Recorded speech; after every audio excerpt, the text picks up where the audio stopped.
Salve, salve amigos da astronomia em todo mundo! Meu nome é Sérgio Sacani, sou editor do blog Space Today e você está assistindo a mais um Space Today TV. No programa de hoje, vamos falar dele de novo, do James Webb, e vamos falar do quê? De galáxias distantes, isso mesmo. O James Webb estudou em detalhes, e não só de imagem dessa vez, eu vou explicar isso para vocês, mas também através de espectroscopia, uma das galáxias mais distantes do universo, a conhecida, mundialmente famosa JD1, e chegou a conclusões muito interessantes que podem ajudar os astrônomos a entender toda aquela parada de era da reionização, quando que ela começou, como que ela começou e tudo mais. Então vamos entender essa história toda. Manda a vinheta.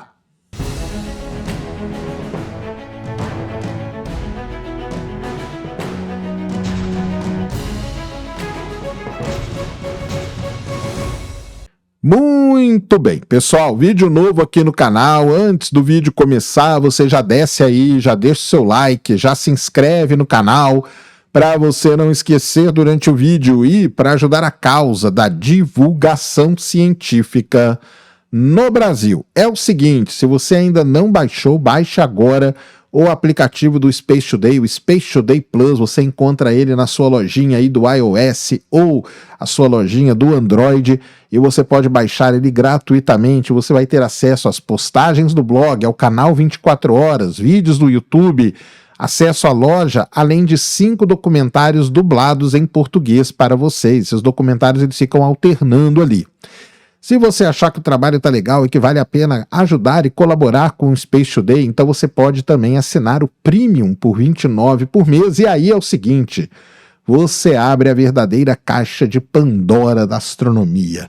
Muitos documentários dublados e um monte de conteúdo exclusivo para todos vocês. Então baixe agora, vou deixar o link aí na descrição, spacetodayplus.com.br.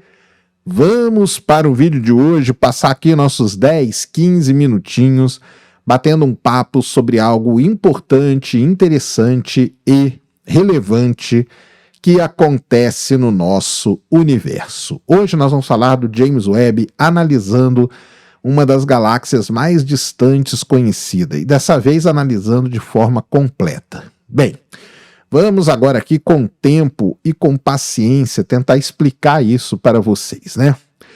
O telescópio espacial James Webb está no começo da sua atividade científica. Então, os pesquisadores apontam ele para coisas conhecidas do universo. Para o quê? Para usar essas observações muito como calibração. Então, eles apontam, fazem primeiro a imagem, e depois, em um outro ciclo, que é esse próximo ciclo agora, o ciclo 2, eles vão fazer estudos mais detalhados. É isso que acontece com o James Webb. Ah, mas por que e tal? Porque o James Webb foi lançado agora, cara.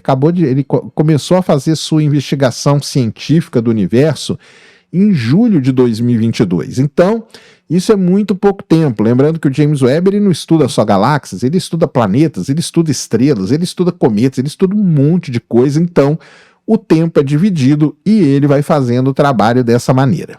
Existem objetos que sim, ele já está fazendo o trabalho completo, mesmo porque, como eu falei, que ele precisa estar todo calibradinho, todo bonitinho, não adianta só você fazer a imagem, você também tem que fazer o espectro para poder entender. Então, boa parte desses alvos que o James Webb está sendo apontado agora não são novidades para os astrônomos. Tá? A própria galáxia que eu vou falar aqui dela agora para vocês nesse vídeo, que é a JD1, ela é uma galáxia muito conhecida há muito tempo. Ela já foi estudada pelo ALMA, ela já foi estudada pelo Hubble, e agora eles estão estudando ela com o James Webb. Assim eles vão ter um comparativo. O que o James Webb está dando de vantagem? O que nós estamos aprendendo mais olhando para esses objetos muito distantes, usando o James Webb. Por quê? Um dos objetivos do James Webb é justamente esse, observar objetos muito distantes do universo, próximo lá do início do universo, em um período conhecido como Era da Reionização. E isso causa uma grande confusão, vocês acompanharam por aí, né? Porque o pessoal quer uma data correta. E essa data correta não existe. Não existe. A gente não fala assim, foram exatamente 300 milhões, 200 milhões de anos após o Big Bang, 180 milhões de anos. A gente não sabe. Na verdade, o James Webb ele está aí para tentar estabelecer esses limites ou, pelo menos, melhorar esses limites. Então, como que começou a era da reionização? Quando ela começou? A gente não sabe. Por isso que o James Webb está aí para tentar estudar esse período. E este período é estudado como? Analisando e estudando em detalhes galáxias muito, muito distantes. Então foi isso que o James Webb fez. Ele foi apontado para uma galáxia que já é conhecida, chamada galáxia JD1, que fica ali ela sofre, né? Como que a gente detectou essa galáxia? Para detectar essa galáxia, foi usado um aglomerado de galáxias como lente gravitacional, e essa galáxia apareceu ali sendo ampliada, sendo, né, possível de ser identificada. Então, primeira coisa é essa, a JD1 é uma galáxia já conhecida. O Hubble, o ALMA e outros telescópios já estudaram e já observaram essa galáxia. Aí o pessoal fala, mas tá vendo? A galáxia está lá formadinha, bonitinha como ela deve ser. Não, a JD1 é uma galáxia pequena, é uma galáxia compacta, é uma galáxia que tem uma massa estelar estimada em apenas 10 mil vezes a massa do Sol. É uma galáxia que está ali há 13 bilhões de anos, mais ou menos, né? Ela está 400, o pessoal está arredondando para 500 milhões de anos depois do Big Bang. Na verdade, ela está 480 milhões de anos depois do Big Bang, ou seja, é uma das galáxias, sim, uma das galáxias mais distantes que a gente conhece no universo. E ela está passando por um intenso período de formação estelar, o que é esperado, nada disso foge ou viola ou quebra qualquer modelo. A gente espera sim que essas galáxias, lá no início, elas são diferentes das galáxias que são agora. São galáxias que estão começando, são galáxias que não têm uma forma muito bem definida. São galáxias meio assimétricas, né? Meio com um amontoado de estrelas. E ela está formando estrelas num ritmo muito acelerado, produzindo estrelas numa alta taxa. Estima-se, olha só que interessante, que a JD1 está formando estrelas numa taxa 100 vezes maior do que a Via Láctea. Por quê? Porque a Via Láctea já é uma galáxia antiga, já é uma galáxia que está aí há muito tempo, que não forma tanta estrela assim, é uma galáxia que já está passando ali para o final da sua vida. Então, sim, as galáxias, não é só o ser humano, não só os seres vivos que evoluem, né? As galáxias também evoluem, elas nascem de um jeito, elas passam pelo processo de colisão, elas passam pelo processo de fusão, elas engolem outras galáxias, isso vai dando forma para as galáxias.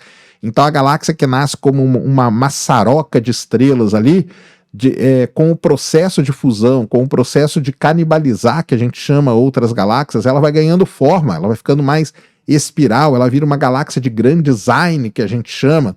Depois essas galáxias colidem entre elas e formam outras galáxias, que são as galáxias elípticas, que é uma outra fase evolutiva das galáxias. Então, tudo isso está de acordo. E o James Webb está mostrando que sim, tudo isso está de acordo com o que a gente esperava, e ele fez esse estudo muito legal da JD1.